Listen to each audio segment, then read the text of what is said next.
अब परमात्मा आए थे 600 वर्ष पहले, कबीर भगवान सतलोक से चलकर सह शरीर आए थे। पुणात्माओं, आज फागुन सुदी द्वादशी, ये वो शुभ दिन है जिस दिन परमात्मा अपने लीला अनुसार, अपने गुणों के आधार से जो लीला करता है, वही लीला करते हुए सतलोक से चलकर आए थे। सतलोक से चलकर आए थे एक साधु रूप बना के। परमात्मा पूरे विश्व की, पूरे ब्रह्मांडों की 3 प्रकार के शरीर धारण करके सबकी देखभाल करता है, सबको संभालता है, केयर टेक करता है। एक रूप में तो वो स्थिर रहते हैं वहां सतलोक के अंदर। उनका करोड़ सूर्य मिला दे, करोड़ चंद्रमा, इतना एक रोमकूप की शोभा है। सह शरीर है, मनुष्य दृश्य है, नर आकार है। और दूसरे में प्रत्येक युग में एक लीला करते हैं, बालक रूप धारण करके आते हैं और कमल के फूल पर जल में विराजमान होते हैं, इसलिए उनको नारायण भी कहते हैं। नारायण वही है असली में। नार माने जल, आयन माने विश्राम करने वाला। जल के ऊपर आके अवतरित होने वाले को नारायण कहते हैं। वैसे तो एक का है प्रभुत है, बाकी ये छोटे सारे भगवान इन प्रभु कहे हैं, लेकिन वास्तव प्रभु वही है। नारायण वह है। ये प्रत्येक युग में ऐसी लीला करता है। और पूर्व निर्धारित संस्कारी जो हंस होते हैं वो उन्हीं को मिलता है, उठा ले जाते हैं, लीला होती है। वो कुंवारी गाय का दूध पीता और कुछ अन्न नहीं खाता, ना कुछ दूसरा दूध पीता, कुंवारी गाय का दूध पीता है, ये लीला करता है। और यही वेद बताते हैं, और यही परमात्मा कबीर जी ने भी इसी युग में करके प्रमाण दे रखा है। तो वो दूसरी प्रकार का शरीर है। और तीसरी प्रकार का जो शरीर परमात्मा धारण करता है वो जिंदा यानी एक साधु रूप में आता है।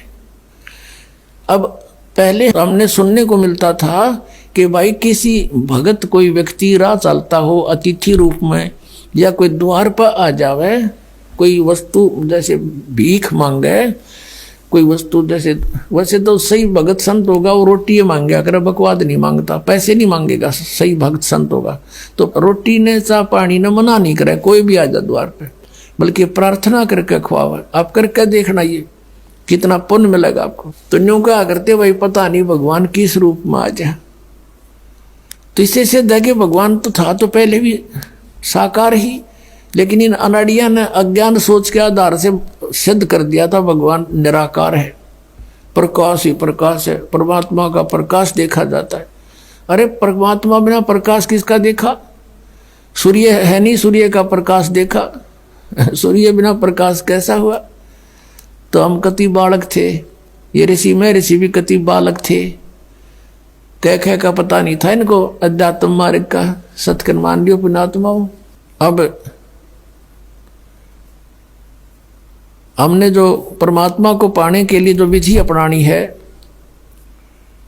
वो परमात्मा तीसरी टाइप का जो शरीर बनाता है वो साधु संत का बनाता है।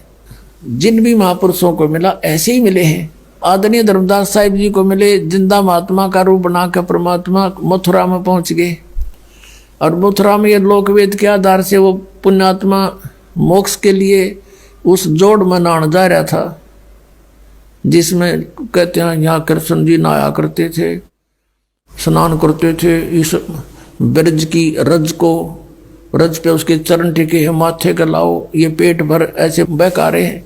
अगर वो स्थान ही मोक्ष का होता तो श्री कृष्ण जी क्यों छोड़ कर जाते? वो द्वारका में जाकर रहने लगे। वह तो द्वारका गए, उसको छोड़ के, वो अच्छा था इसलिए वहां छोड़ के, क्योंकि रोज लड़ाई रहा करती, कदे जरा सिंगार लठ लेकर, कदे काल्यवन आ गया सेना लेकर।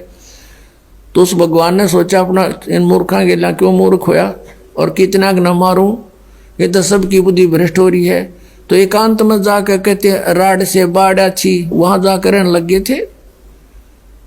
द्वारका में कोती समुद्र में टापू ढूंढा, कोई नहीं आओगा तो अपनी सेना ने एक स्थान पर खड़ा कर देंगे। उसका एक रास्ता था, एक द्वार था, इसलिए द्वार ईका कहते हैं उसको।